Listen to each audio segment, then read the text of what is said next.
મહારાજે આપણા સૌની ઉપર ખૂબ કૃપા કરીને આપણને નિકટ લીધા છે. પોતાની અનુપમેય અજોડ ઉપાસના એવા દિવ્ય સત્પુરુષ દ્વારા આપણને મહારાજે પડાવી.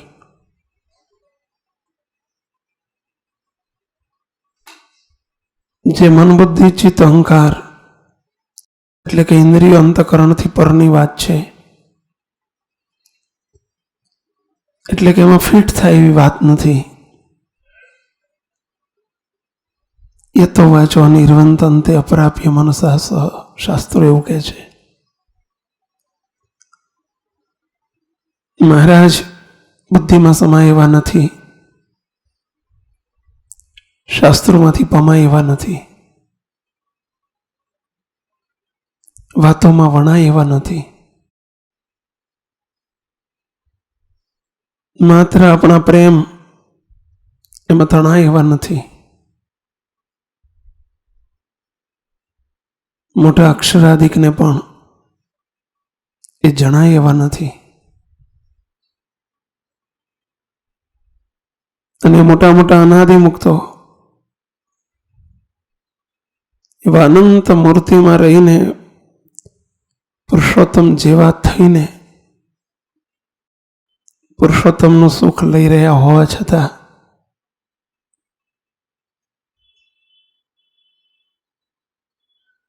એવા દિવ્ય પુરુષોથી પણ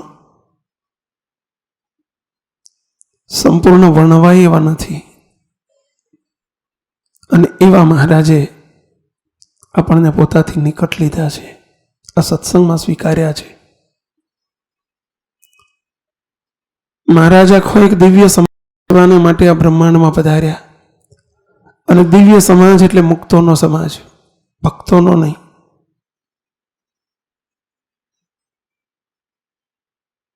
શ્રીજી મહારાજને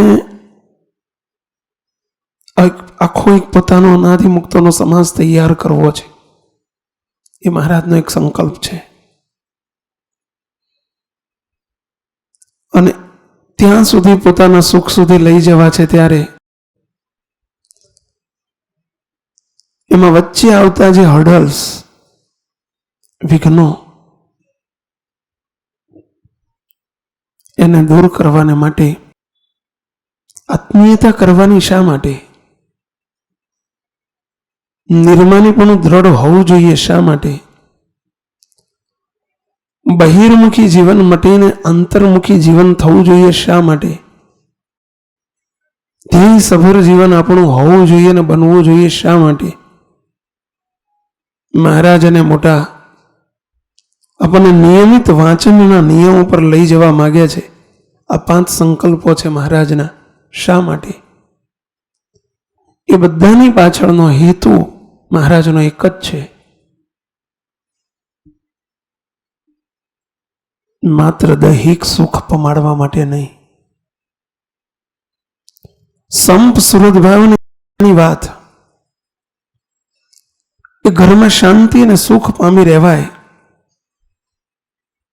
એટલા પૂરતી જ મર્યાદિત નથી. અહીંયા એ શબ્દ નથી વાપર્યો સમસુરત ભાવની એકતાનો. મહારાજ કરાવવા માંગે છે આત્મીયતા. આત્મીયતા એટલે છેલ્લો શબ્દ છે. આત્મીયતાનો સાચો અર્થ પ્રથમના 51 ઉપર લઈ જાય છે. આત્મીયતાનો આખરી ઇંતજામ પુરુષોત્તમની દ્રષ્ટિ, એ સાચી આત્મીયતા છે. મહારાજ આપણને ઠેઠ છેલ્લા સ્ટેન્ડ સુધી લઈ જવા માંગે છે. એક વાત મુક્તો નક્કી રાખજો કે જેમ જેમ આપણે મોટી પ્રાપ્તિ કરવી હશે, સારા શૂટને ધારણ કરવું હશે, તો એ શૂટને અનુરૂપ ચાઈ કે શૂઝ જોશે, તો શૂટ શોભશે. શૂટ સરસ પહેર્યો છે તમે, ત્યાં તમને સ્લીપર પહેરીને ફરશો તો નહીં શોભો. લહેંગા ને જબ્બામાં કે લહેંગા ને બંડીમાં સામાન્ય સ્લીપર પહેરશો તો ચાલશે.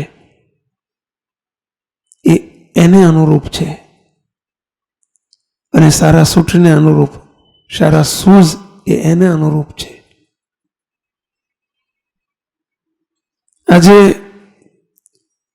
તમે સામાન્ય 2-4-5 ખુરશીઓ લાવીને નાના મકાનમાં મૂકી દેશો તો ચાલશે, પણ કરોડોનું મકાન જો કરો તો એ કરોડોના મકાનને લાયક ફર્નિચર પણ કરવું પડશે. એ ખર્ચો અંદર ગણી પડશે તો જ શોભશે. આવા મહારાજને મળ્યા પછી આપણું જીવન લગર વગર નહીં ચાલે, અસ્તવ્યસ્ત નહીં ચાલે. આપણો પરિવાર અસ્તવ્યસ્ત નહીં ચાલે. આપણું જીવન જેમ તેમ નહીં ચાલે. એમને અનુરૂપ કરવું પડશે અમુક તો.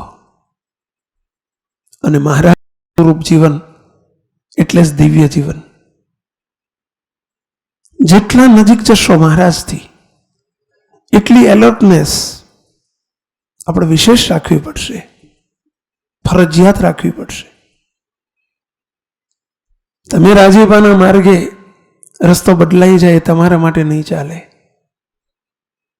આવી નિષ્ઠા સમજ્યા પછી, આવી ઉપાસના સમજ્યા પછી, આવા મહારાજને ઓળખ્યા પછી આપણો પરિવાર, આપણું ઘર, કારણ સત્સંગનો પરિવાર,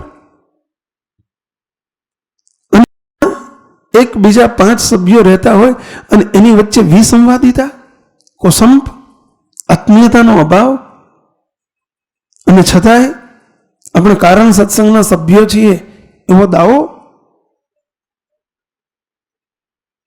મુક્તો મૂર્તિની વાત કરતા પહેલા આજે હાથમાં માળા લઈને માળા ફેરવવી છે. શાના માટે?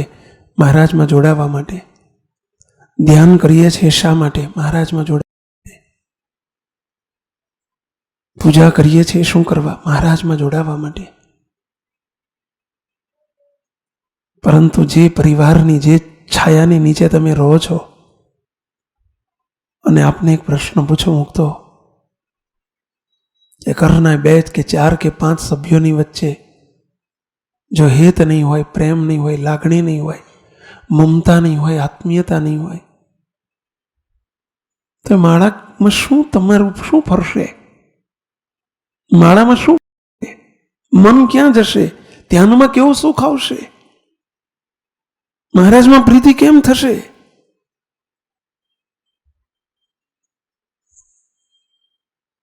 શાસ્ત્રોમાં લખ્યું છે, મહારાજે પણ કહ્યું છે, મહારાજ કે સૌથી મોટું જો ધ્યાનમાં, ભજનમાં, ભગવાનમાં જોડાવામાં મોટામાં મોટું વિઘ્ન હોય તો છે કસાય. 4 વિઘ્નો કયા છે અને એમાં એક મોટામાં મોટું વિઘ્ન કસાય. કસાય એટલે રાગદ્વેષ, વેર વૃત્તિ. ઘરના એકબીજા સભ્યોની વચ્ચે બંધાયેલા પૂર્વાગ્રહ, વળી ગયેલી ગાંઠો ધ્યાન ભજન નહીં કરવા દે, મૂર્તિ સુધી નહીં પહોંચવા દે. મહારાજે એટલા માટે વચનામૃતની અંદર ઢગલા બંધ વચનામૃતોમાં આ આત્મીયતા ઉપર ભાર મૂક્યો છે. શબ્દ એ નથી, પરંતુ મહારાજે આ સત્સંગના સર્વે સભ્યોમાં કેવી દ્રષ્ટિથી જોતા શીખવું એ મહારાજે શીખવાડ્યું છે. મહારાજ એમ એટલા માટે કહેતા હોય, સંતોનો, હરિભક્તોનો મહિમા સમજાવે છે. માત્ર મહારાજે પોતાના સત્પુરુષનો મહિમા નથી સમજાયો. આજે બપોરે સભા ચાલતી હતી, એક જગ્યાએ થોડીક સત્સંગ થઈ ગયો પધરામણીમાં. એક ભાઈને કહ્યું કે જો આપણે મોટે ભાગે એવું સમજતા હોઈએ છીએ સત્સંગની અંદર કે આપણને બાપજી કે તો તરત મનાઈ જાય, સ્વામી કે તો તરત મનાઈ જાય, પરંતુ અન્ય સંતો કંઈક આજ્ઞા કરે કે અન્ય હરિભક્તો કંઈક કહે તો આપણને ઘર કી બાત જેવું થઈ જાય કે એ તો કે હવે તો આપણે બહુ મોટી સમજમાં રાચીએ છીએ. કેમ? તે એક દ્રષ્ટાંત દીધું કે બધા જ ટ્રેન ચાલી જતી હોય ને ટ્રેનની પાછળ 25-50 ડબ્બા હોય છે એન્જિનની પાછળ. બધા જ ડબ્બા એવો વિચાર કરે કે અમારે તો એન્જિન સાથે જોડાવા મળે તો જ જોડાવવું છે. બધા જ ડબ્બાઓ દાવો કરે તો એ શક્ય ખરું કે નહીં પહેલા? બધા ડબ્બા ઈચ્છા થાય છે કે આપણે એન્જિન સાથે, એન્જિન પછી તરતનો ડબ્બો આપણો હોવો જોઈએ, આપણો નંબર હોવો જોઈએ. આપણે તો એન્જિન સાથે ડાયરેક્ટ જોડાવવું છે. તો શક્ય છે કે નથી? નથી. કેમ નથી? એકની પાછળ એક જ જોડાય. બીજા ડબ્બાએ તો ડબ્બાની પાછળ જ જોડાવવું પડશે. અને છતાંય પોતાનો ઠરાવ છોડીને કે મારે એન્જિન સાથે જોડાવવું છે એવો ઠરાવ છોડીને ડબ્બાની પાછળ ડબ્બો ને ડબ્બાની પાછળ ડબ્બો ને ડબ્બાની પાછળ ડબ્બો જોડાય છે. પોતાનો ઠરાવ મૂકીને જોડાય છે. એટલા માટે તો જ્યાં એન્જિન જાય છે ત્યાં છેલ્લો ડબ્બો પણ એની સાથે ને સાથે પહોંચે છે મૂકતો. પરંતુ જરૂરિયાત તો એટલી છે જ કે બધાય એન્જિન સાથે જોડાઈ નહીં શકે. બીજા ડબ્બાનું પણ મહાત્મ્ય એટલું જ સમજવું પડશે કારણ કે જોડાયેલા છે. એમ પુરુષ કે એટલું જ કરવું છે એમ જો મનાતું હોય તો એ એક એન્જિનની પાછળ જ આપણે જોડાવાનો ઠરાવ કહેવાય. એ છોડીને આ બધા સંતોના હરિભક્તો આપણે બધા એન્જિન સાથે જોડાયેલા ડબ્બા છીએ તો એની સાથે એકબીજાએ મહિમા સમજીને જોડાયેલા રહેવું જ પડશે. એના ગમતામાં એનો મહાત્મ્ય સમજવો જ પડશે અને તો જ સત્સંગ ચાલશે અને તો જ મહારાજ પોતાની સાથે પોતાના મૂર્તિના સુખના ભોગી આપણને કરશે મુક્તો. બાકી સંભવ નથી કે આપણે મોટા પુરુષનો મહિમા સમજીએ અને જે બીજાના માટે આપણને ઘર કી બાત થઈ જાય તો એ મોટામાં મોટી આપણી ગેરસમજ છે, મોટી ગેરસમજ છે. અને એટલા માટે મહારાજે આત્મીયતા એટલે શું? આત્માની એકતા એટલે શું? સૌની સાથે દિવ્ય દ્રષ્ટિથી જોડાઓ. તમારો એક નાનકડો પરિવાર છે, દીકરાનો, દીકરીનો, પત્નીનો, પતિ, 4-5 જણનો પરિવાર છે. એ પરિવારની અંદર પણ એકબીજાની સાથે તાલમેલ કરતા શીખો. સંવાદિતા એટલે એનું પ્યોર ગુજરાતી કરવું હોય તો થાય તાલમેલ જોઈએ. અમારે આજે પધરામણીમાં સાંજે એક જગ્યાએ આરતી બોલાતી હતી અને આરતીમાં બધા તાળી પાડતા હતા. એક જગ્યાએ એવું જોયું કે તાળીમાં 2 વહેલી પાડે, 2 સહેજ મોડી પાડે, 2 વચ્ચે પાડે. 10-15 જણની તાળીના 5 અવાજ જુદા આવતા હતા. આ તાળી ગમે કે ના ગમે? ગમે કે ના ગમે? મૂકતો કેવું બેહુદું લાગે. ચાલુ આરતી મારે 2-3 વખત નજર કરવી પડી કે ભાઈ કાં તો બંધ કરો તાળી અને કાં તો એક સાથે પાડો. બરાબર છે? એક 5 જણની તાળી પણ નોખી પડે છે તો અહીં તે બેહુદું લાગે છે. તો તમારા ઘરના 5 સભ્યોના 5એના સૂર જુદા જુદા હોય તો એ કેવું બેહુદું લાગે. કલ્પના કરો, 5એના સૂર જુદા હોય, 5એના મન જુદા હોય. તો બહુ જરૂર છે. આસમાનની વાતો કરતી છે આપણે, મહારાજને મુક્તની મૂર્તિના સુખની વાતો. અને એ કરતા પહેલા ને સુખ સુધી પહોંચતા પહેલા આપણા ઘરની અંદર પહેલા એવી એક વિસંવાદિતા સ્થાપો. કારણ કે ઘણા ઘરોની અંદર આપણી કેટલીક સ્વભાવની પ્રકૃતિઓની ક્ષતિને લીધે,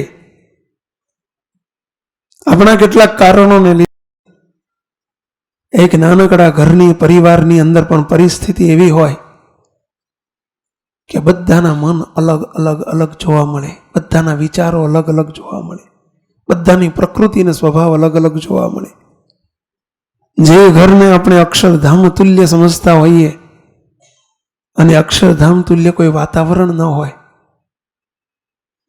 બાળકોની શું સ્થિતિ સર્જાશે? મુક્તો જરા સમજો.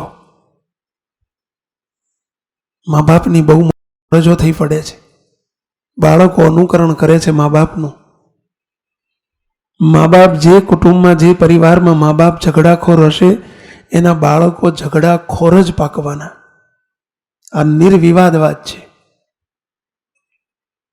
કેટલીક વાતો આજે થાય છે, ઘણાના પગ નીચે રેલો આવશે, જરા આવવા દેજો એટલે વિનંતી કરું છું. તમારી જોડે આંગળીઓ ઊંચી નહીં કરાવું, કારણ કે આજનો વિષય આંગળી ઊંચી કરાવવાનો નથી.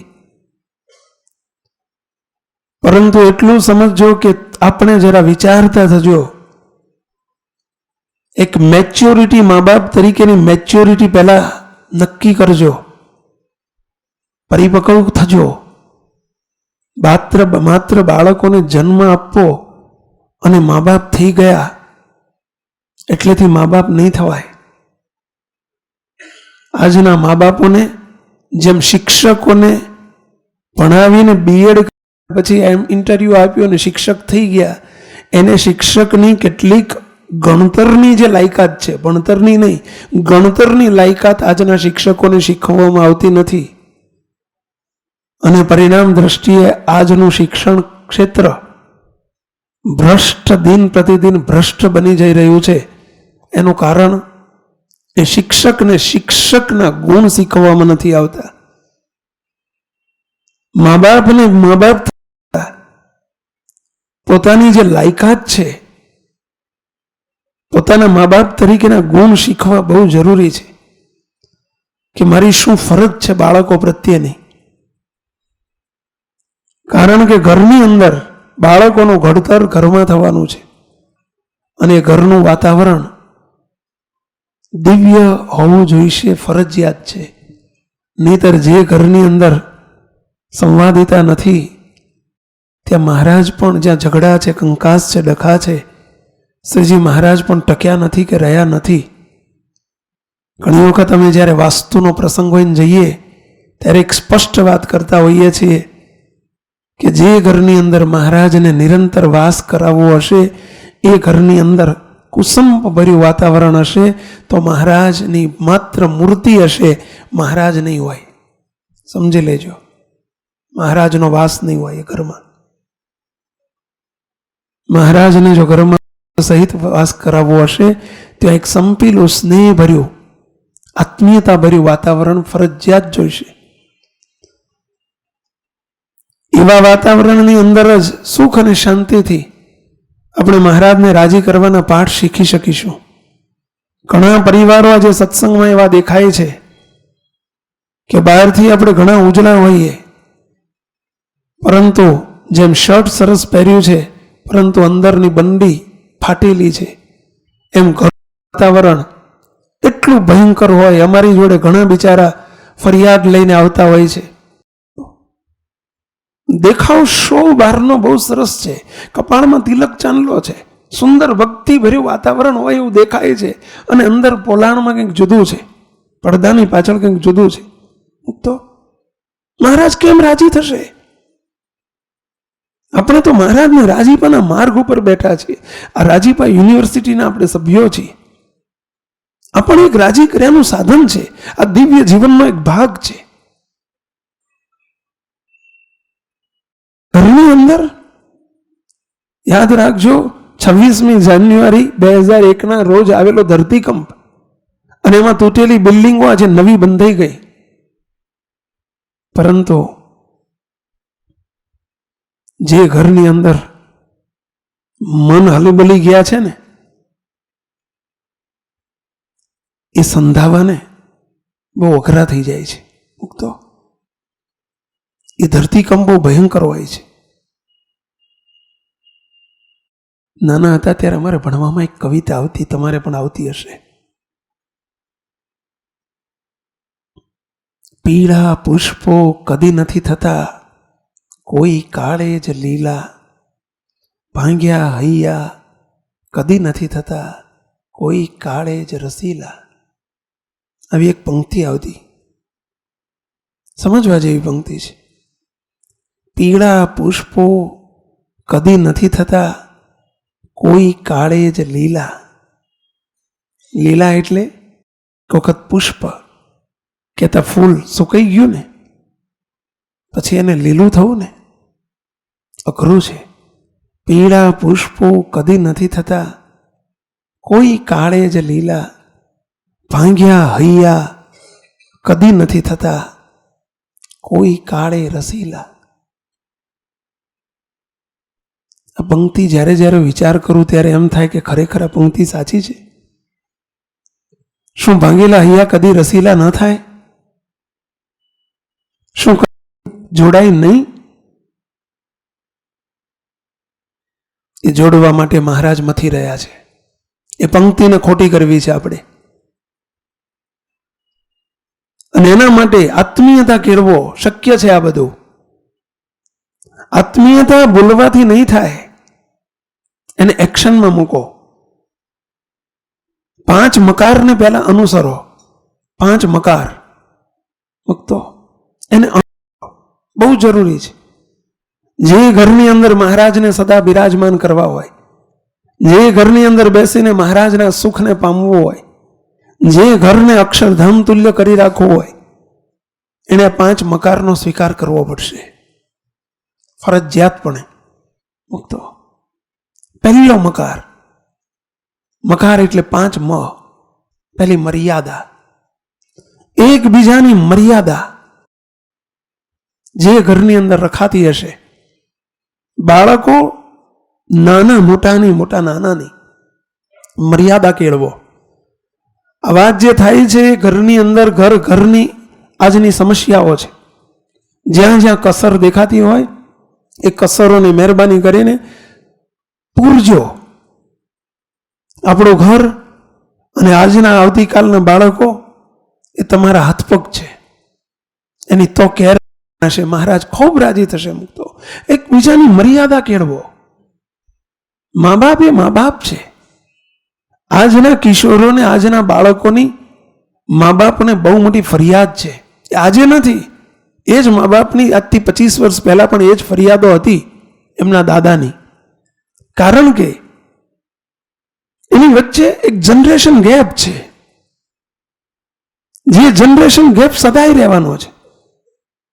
કારણ કે બદલાતો જાય છે, સમય બદલાતો જાય છે, એની સાથે મોડર્નાઇઝેશન બદલાતું જાય છે, વિચારો બદલાતા જાય છે, સિવિલાઇઝેશન બદલાતું જાય છે, અને એની સાથે તાલ મિલાવવાનો છે, સંવાદિતા કેળવવાની છે. ત્યાં મા બાપને એમ લાગશે કે અમારા બાળકો અમારું માનતા નથી. મા બાપને એમ લાગશે કે આજના છોકરાઓ અમારું સાંભળતા નથી. છોકરાને એમ લાગશે કે અમારા મા બાપ અમને સમજતા નથી. આવું થશે. પરંતુ છતાંય એક મર્યાદા,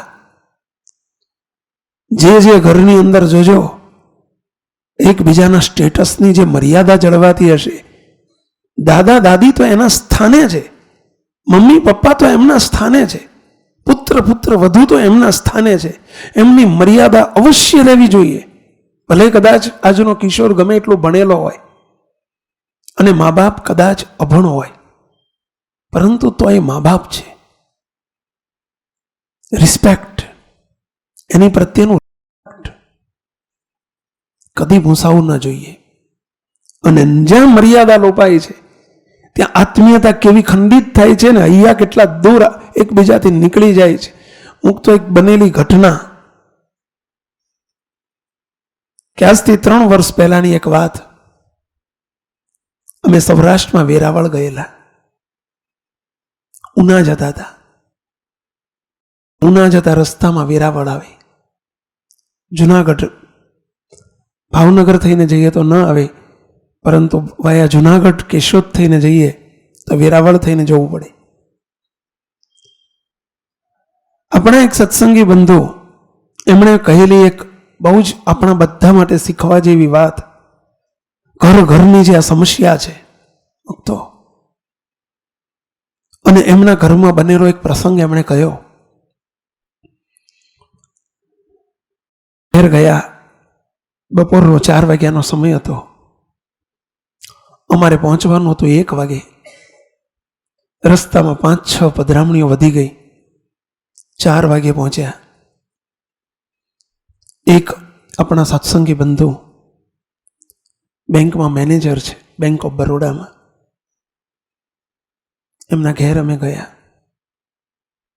રાહ જોઈને બિચારા બેઠેલા 1 વાગ્યાના. રજા રાખેલી આજે, બેંકમાં ગયેલા નહીં. આરતી કરી. અમારે સાંજે ઉના પહોંચવાનું હતું. પૂછ્યું, બાપુજી ક્યાં છે? બાપુજી ક્યાં? એમના ફાધર બહુ સારા સત્સંગી, આખો પરિવાર બહુ સંસ્કારી. બાપુજી ક્યાં છે? એક વખત પૂછ્યું, કંઈ બોલ્યા નહીં. બાપુજી ક્યાં છે? કંઈ બોલ્યા નહીં.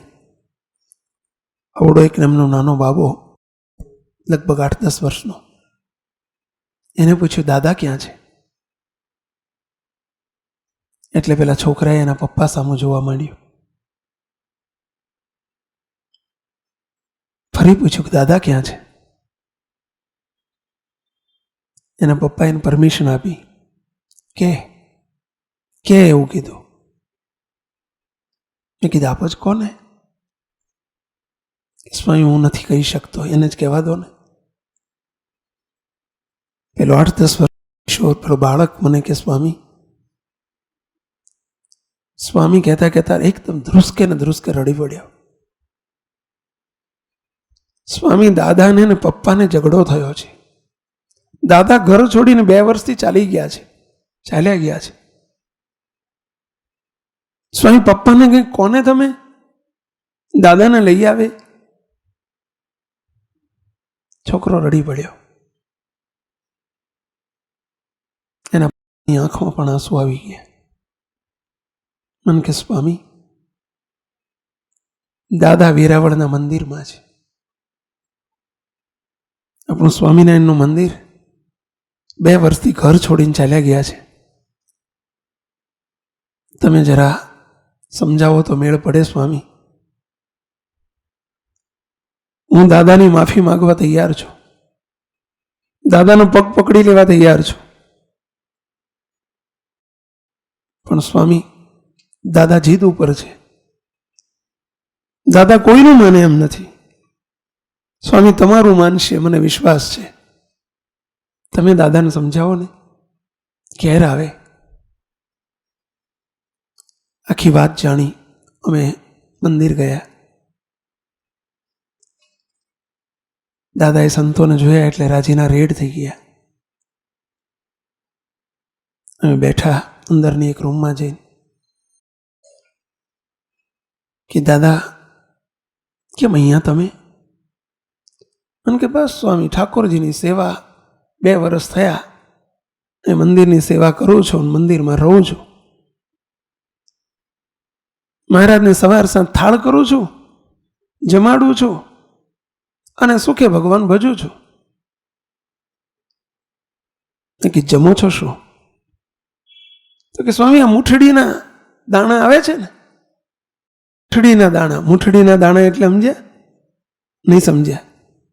ગામડાની અંદર આવો રિવાજ હોય કે જે મંદિર હોય ને, મંદિરમાં બધા જાય ને ત્યારે ખાલી હાથે ના જવાય. એટલે કાં તો ઘઉં, બાજરી, જુવાર, ચોખા કે દાળ કે કંઈક મુઠ્ઠી ભરીને લઈ જાય. અને ત્યાં જુદા જુદા ખાના હોય. હજુ તે મોટા મંદિરોની અંદર આવું હોય છે. આપણે વાસના પણ છે પાછળ, કોઈ જોયું હોય તો. ત્યાં ઘઉંનું ખાનું હોય, કોઈ જુવારનું હોય, બાજરીનું હોય. એ જે લઈને જ્યાં હોય એ ખાનામાં નાખી દે. એ મૂઠડીનું અનાજ કહેવાય, ઠાકોરજી માટે લાયા હોય. એ દાદા એમ કે સ્વામી, આ મૂઠડીના અનાજમાંથી હરિભક્તોની રજા લઈ અને એને દળાવું છું ને એમાંથી ગુજરાન કરું છું, ઠાકોરજીને ધરાઈને જમું છું. કે દાદા, આવું કરવાની પાછળ કારણ શું છે? જો એક પ્રસંગ કહે છે,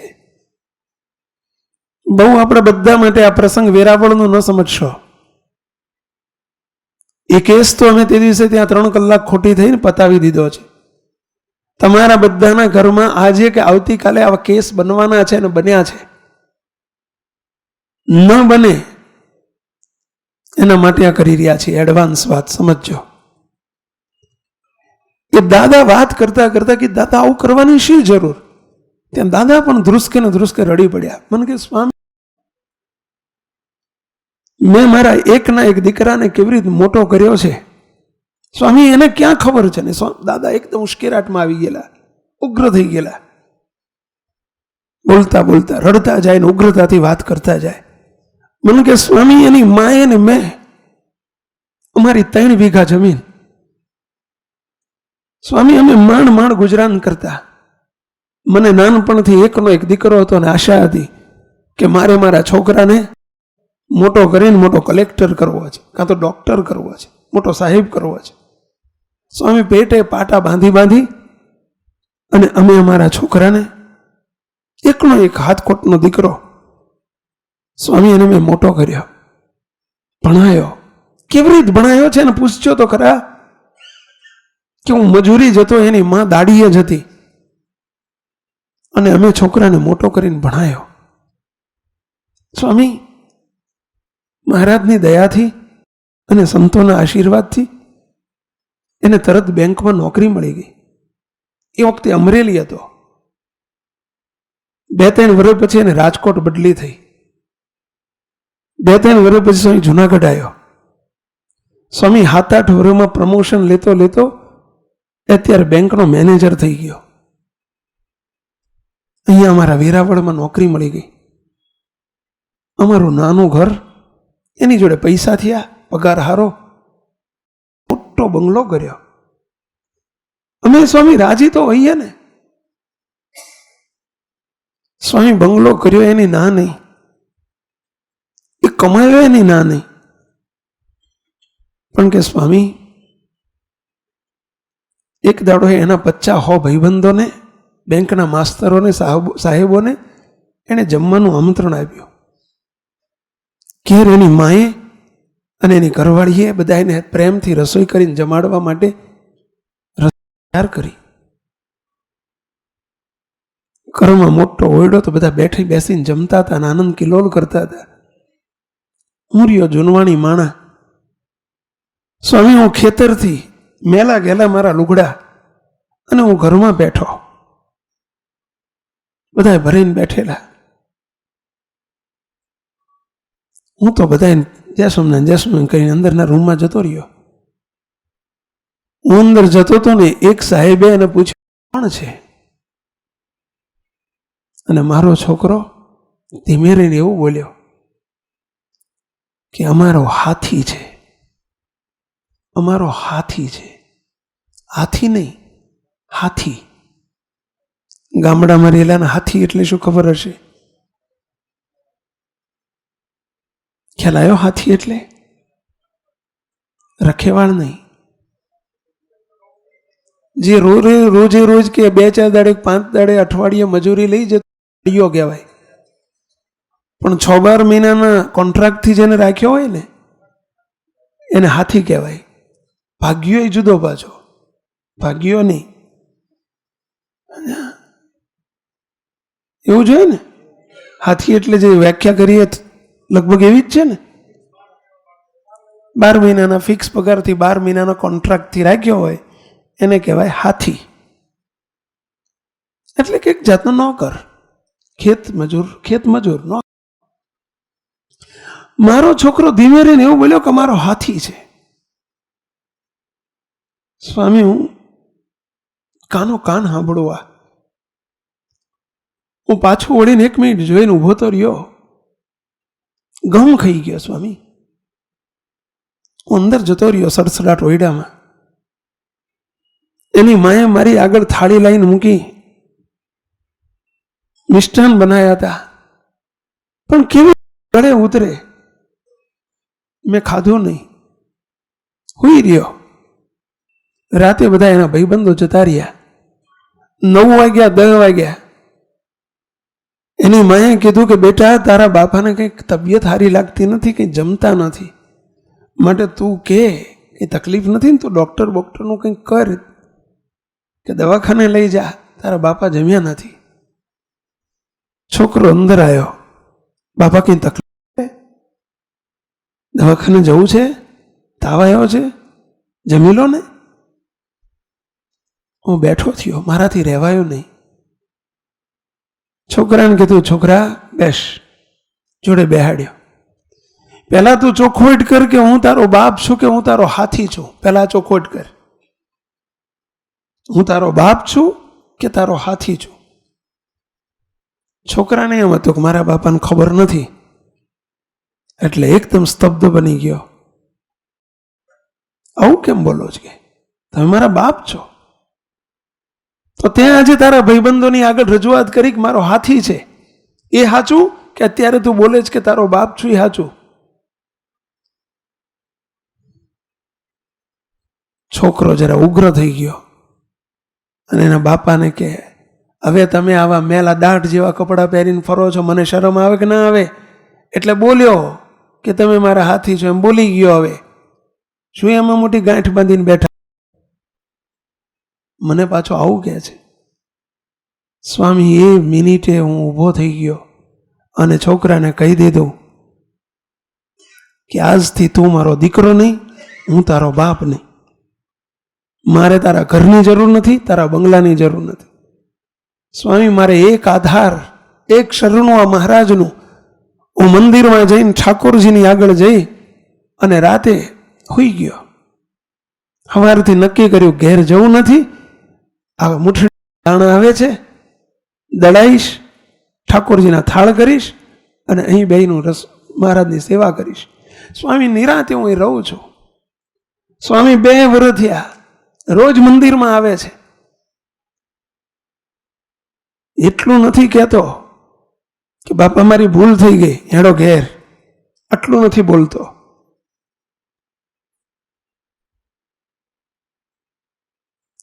બાપને અહીંયા થોડું હળવું થવા દીધું. બાપા, હવે શું ઈચ્છા છે? જો એમના વતી હું માફી માગું જ કીધું. તમારા દીકરા વતી હું માફી માગવા આવ્યો છું તમારી. બાપા, છોરું કછોરું થાય, માવતર કમાવતર ન થાય.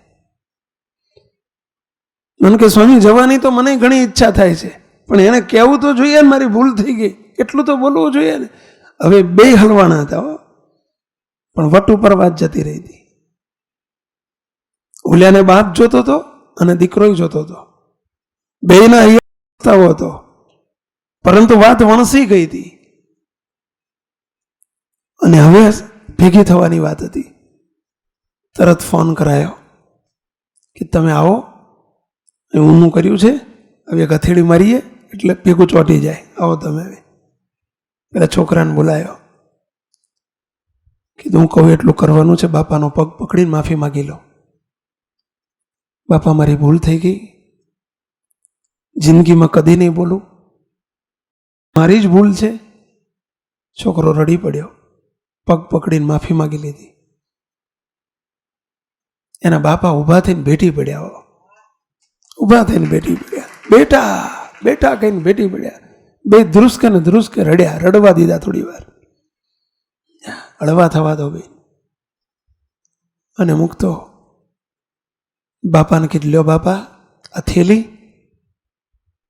અંદર મૂકો, પૂજા તમારા 2 જોડ ખીટી છે, કાલી દો થેલીમાં, ઘેર જાઓ, ઘેર જવાનું છે. તો વાત પતી ગઈ. ફક્ત 15 મિનિટમાં, 15 જ મિનિટમાં. પણ 2 વર્ષનો જે વિયોગ થયો, અંદર જે વાતાવરણ સર્જાયું. હવે મુખ્ય મુદ્દો સાંભળજો મુક્તો. એની પાછળનું કારણ કયું હતું? એક મર્યાદા લોભી. દીકરાએ બાપની મર્યાદા મુક્તો. બાપ સેવા કરે છે, પરંતુ ઘરમાં દીકરા સાથે આત્મીયતા નથી. દીકરો સત્સંગ કરે છે, પરંતુ બાપની સાથે મર્યાદા નથી. મુક્તો. આ મહારાજા ઘર ઉપર, આ દીકરા ઉપર ને આ બાપ ઉપર કેમ રાજી થશે? સેવા મોટી છે, ઠાકોરજીથી નિકટતા છે, ભગવાનના ખરેખરા ભક્તો છે. બહારનું પાણી પીતા નથી, પણ અંદર બીજાની સાથે બોલતા નથી. બહારનું પાણી પીતા નથી, પણ ઘરમાં એકબીજાની સાથે બોલતા નથી. આ કેવો સત્સંગ? સત્સંગનું કેવું પોલાણ? મહારાજ કેમ રાજી થાય? બહાર કોઈ 5 જણા સાંભળશે કે જોશે તો જોને બાપ દીકરાને બોલવાના વ્યવહાર નથી. અને આ મોટા ભગત થઈને મંદિરમાં ભક્તિ કરવા નીકળ્યા છે. તો આપણા મહારાજનું કેટલું ખરાબ દેખાશે. બાપને ધ્યાન ભજનમાં કેવું સુખ આવતું હશે, જે દ્વેષ બુદ્ધિ થઈ ગઈ છે કે મારો છોકરો આવો છે, મારો છોકરો આવો છે, એ છોકરાને ભગવાનમાં કેમ પ્રીતિ થશે? એ બધું કરતા પહેલા જરૂર છે બંને વચ્ચેના, બંને હૈયાના, બંને મનને.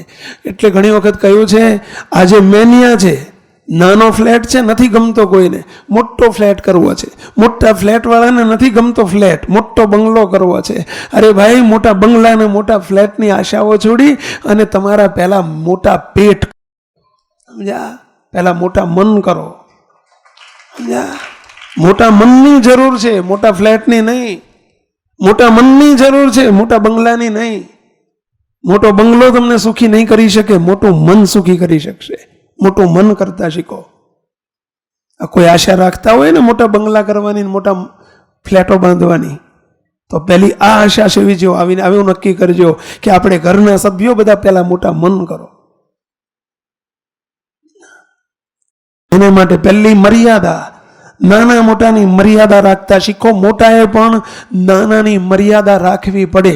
નાનાની એટલે સમજી લેજો, મુક્તો ખરેખરી એક વાત નક્કી રાખજો કે 15 વર્ષનો તમારો દીકરો થાય એટલે એને દીકરાની પેઠે ન રાખો. 15 વર્ષનો થયો ને આજે, 16 સાન અને 20 વાન, પછી એને દીકરાની પેઠે ન રખાય. એની સાથે એ રીતે વર્તન ન થાય. પછી 5 મિત્રોની વચ્ચે એ સાલા તું આવો છો એમ ન બોલાય. અને જો બોલશો તો સમજી લેજો તમારી મર્યાદા નહીં રહે. શીખવું પડશે, એની મર્યાદા પહેલી રાખવી પડશે. નહીં ગમે પછી એની પાસે ઈગો છે, હવે એ ઈગોથી ભરાઈ ગયેલો છે. એની પાસે પણ હવે એને મારા મિત્રોની વચ્ચે મને આવું કહ્યું, એને પણ એ ફિલિંગ્સ છે. નહીં ગમે એ વખતે એને. અત્યાર સુધી બરાબર છે, 15 વર્ષથી નાનો હતો ત્યાં સુધી સહન કર્યું, અને પછી એનો ઈગો ખવાશે. જરા શીખશો આ બાજુ. આત્મીયતા કરવી હશે તો આ બધી બાબતોને મોટાઓએ અને નાનાઓએ પણ શીખવી પડશે. તો પછી મારો છોકરો મારું માનતો નથી, નહીં ચાલે. મર્યાદા એકબીજાની જોઈશે. મોટાએ નાનાની, નાનાએ મોટાની. એ જ રીતે આજે ઘરની અંદર આજે બાપા બેઠા હોય, 70 વર્ષના, 50 વર્ષનો એનો દીકરો હોય, 30 વર્ષનો એનો દીકરો, એના દીકરાના ધર્મપત્નીઓ હોય, અને ઘરના 10 સભ્યો ભેગા થઈને ચેનલો, સિરિયલો ચાલતી હોય, અને એની સામે સાથે બેસીને તમે જુઓ છો, અને એક સાથે બેસીને તમે આનંદ કિલ્લોલ કરો છો, અને મનોરંજનના સાધનોની તરફ મીટ માંડીને દેખો છો. મુક્તો, આ મર્યાદા તમારી નહીં રહે. એમાં પણ મર્યાદા જોશે. પહેલાનો સમય હતો, તમને ખબર હશે કે ઘરમાં પપ્પા આવે કે દાદા આવે ને બહારથી ખોખારો ખાતા આવે. ખબર છે? એવો સમય હતો જ્યારે ઘરમાં બેસે ને એટલે બહારથી ખોખારો ખાય, આમ કરતા કરતા આવે. જોયું એ શાના માટે ખોખારો ખાય? શું કરવા ખોખારો ખાય ખબર છે? વટ પાડવા? ના, જાણ કરવા. હા, હું આવ્યો એટલે દેહાભિમાન ન હોય એની પાછળ, પણ છતાંય ઘરની અંદર સભ્યો દાદાની મર્યાદા જાળવતા હતા. પહેરવામાં, ઓઢવામાં, રહેવામાં. આવું તમે કદાચ આજની પ્રજાએ તો જોયું નહીં હોય, પણ હતું આ બધું, મર્યાદાઓ હતી. અને બાપ ઘરમાં આવે ને એટલે ઘરના તમામ સભ્યો એક, તમે જુઓ તો કેવી સ્થિતિમાં આવી જાય, અપ ટુ ડેટ થઈ જાય, સોપો પડી જાય. ઘરમાં પછી એકબીજા ઊંચા સાથે એની હાજરીમાં બોલી ના શકે. મોભો પડતો, મોભો, એક ભાર પડતો. સાચી વાત છે? આ જોયું છે કોઈએ જૂના જમાનાની એ વાતો? અને એનું કારણ શું હતું? એ દાદાએ, એ ઉંમરલાયક જે પપ્પા હતા, એમનો એક મોભો હતો. એનું કારણ હતું કે એમણે એમનું પપ્પાપણું, એમનું બાપપણું, એમનું દાદાપણું સાચવી રાખ્યું છે. તો અને આજના પપ્પાએ એને ફ્રીડમ જે મૂકી, એ ફ્રીડમ નથી. ઘણી આજનો યુગ ફ્રીડમ, અને ફ્રીડમના નાતે આજે જે મર્યાદાઓ લોપાઈ ગઈ અને પછી ફરિયાદ એક જ છે, અમારા છોકરા અમારું માનતા નથી, અમારા ઘરવાળાઓ અમારું માનતા નથી, બૈરા અમારું માનતા નથી. મુક્તો આ મર્યાદા, પહેલી 5 આત્મીયતા કરવાના 5 મકાર, એમાં પહેલી મર્યાદા. અને બીજું માફી. માફી માગતા શીખો અને માફી આપતા. આત્મીયતા માટે બહુ જરૂરી બાબત. માફી, કંઈ પણ ભૂલ થઈ ગઈ તો તરત હાથ જોડીને સોરી દયાળુ, માફ કરજો દયાળુ, રાજી રહેજો, એમ કે પ્રેમથી પોતાની ભૂલનો સ્વીકાર કરીને નમી જાઓ, હાથ જોડીને. અરે નમો નહીં તો કંઈ નહીં, હાથ જોડીને દયાળુ, જય સ્વામિનારાયણ, મારી ભૂલ થઈ ગઈ, આટલું કહેતા શીખીએ તો. અને મોટાની ફરજ છે કે માફ કરી દેવું. હશે કંઈ વાંધો નહીં, બીજી વખત ભૂલ ના કરતો. આ માફ કરી દેતા શીખો, માફી માંગતા શીખો અને માફ કરતા શીખો. આત્મીયતા માટે આ જરૂરી છે બહુ. સાંભળજો, તમારા ઘરની અંદર આ કસર હોય તો કસર ટાળજો. આજના છોકરાઓ મા બાપની સાથે લબલબ કરતા થઈ ગયા હોય છે, અને એનું કારણ શું છે? મુક્તો જો તમે ઘણા મોટા ભાગના ઘરની આ વાત છે. કોક હશે 5% 10% સંસ્કારી કુટુંબ પરિવાર. કેવા કિશોરોને અમે જોતા આવીશું. અહીં બેઠેલા કિશોરો પણ ધ્યાન રાખજો મુક્તો, કે આજે તમે જે કરો છો એ આવતીકાલે તમારા બાળકો પણ મોટા થવાના છે, એ જુએ છે, એ કરશે જ, એ પ્રમાણે કરશે જ. એમાં કોઈ મિનમેખ નથી. તમારું જોઈને કરશે, અનુકરણ કરશે. બહુ વિચારજો મુક્તો. ઘરનું વાતાવરણ જ મહત્વનું છે. મંદિરમાં તો અડધો કલાક રહેવાના છે. અને એવી આત્મીયતા ઘરની અંદર એક પારિવારિક આત્મીયતા કેળવો. માફ કરતા શીખો, માફી માંગતા શીખો. આ વિડીયો જો આપને પસંદ આવ્યો હોય તો તેને લાઈક કરો અને શેર કરો. અને હા, આવા જ લેટેસ્ટ વિડીયો મેળવવા માટે SMVS ચેનલને સબસ્ક્રાઇબ કરવાનું અને બેલ આઇકોન પર ક્લિક કરવાનું ન ભૂલતા હો.